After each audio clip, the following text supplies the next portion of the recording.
this is a new area for a lot of people, for a lot of companies, for the entire ecosystem that we bank. In some regards, it was a new area for us, but thankfully, because we've got the benefit of a group, we were able to tap into those expertise so that we can build the capacity internally. So the team spends a significant amount of time on the advisory piece, on just supporting our clients up the curve, because everything about this area is different, it's nuanced. When you look at the project, there's a lens that you adopt. You start thinking about, where will it be located? What have studies been done? Is that the right place for the project you're looking to do? The legal agreements, very different from what we've done in the past. The type of funding package that we put together is also very different from what we've naturally done as a commercial bank. The type of partnerships we go into, thankfully we've always done partnerships as part of our model, but in this one we had opportunities to partner with your DFIs. We went in with IFC, and that was really to leverage off their strength and bring our strength and their strength together so that we could do the transaction. They funded the dollar component of it, we funded the pula, and we were the settlement bank, we were the hedging bank, we did a lot. And they brought the ability to fund, they partnered with us and we could fund longer, right? And that's the learning I was talking about, because historically for corporates, we do 5 years, if you are stretching us 10 years, but in these ones we had to really look and go beyond what we normally do. So there's the advisory piece. There's the part where we help clients. Our clients are setting up, even government is setting up, on just stuff like putting together the necessary regulation, having a taxonomy in place so that you can enable, say carbon markets trading, for example. So even our corporates are putting their policies in place on renewable energy, on sustainability. So there is that need for hand-holding. The other piece is, as a bank, we bank the ecosystem. We bank investors, we bank financiers, we bank entities that use energy. So we also have access to investors who want to invest. We have access to pools of capital.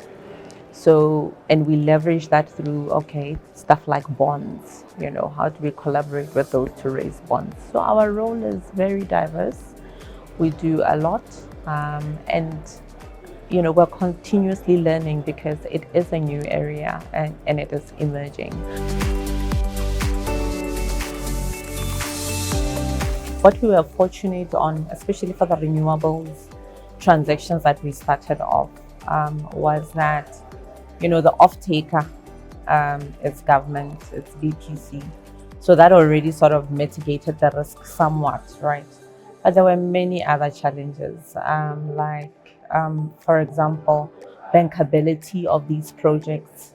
The investment is quite steep, it's significant. So what you're always contending with is the big outlay at the beginning of a project, and then you get your money back, or the IPP gets it back over many years of selling in electricity. The tariffs are low, and the PPA is structured such that you're only going to be getting an inflationary adjustment on the tariff. So we've had to work with our clients on, how do we mitigate for that risk? What do we put in place to sort of help them navigate that, right? The second piece is really that, obviously, if you're doing renewable, you want to really harness as much of the energy from the sun as possible, right? And we are in an atmosphere where our infrastructure is aged, and there's a lot of work that needs to be done. So sometimes you find, even if we generate a lot, the transmission into the grid is not so smooth because the infrastructure is aged, and you do lose some value there in terms of the electrons. And then the other piece is on land. Obviously, we don't have a dedicated area to say, oh, this land is only for these type of projects. So there is a process that gets followed of trying to acquire the land and all of that, which then can take a bit of time. But the support from, say, like a BPC has been phenomenal. And I think it's because they were also learning and getting into this as a new area. So they were very alert to, how and ways that they could support. Right? So remember that the investor sells electricity. So your tariff is how much you get paid for that electricity. So the tariffs generally, though, globally on renewable power are low. And so the question is always how low is low, and is it profitable, is it sustainable, right?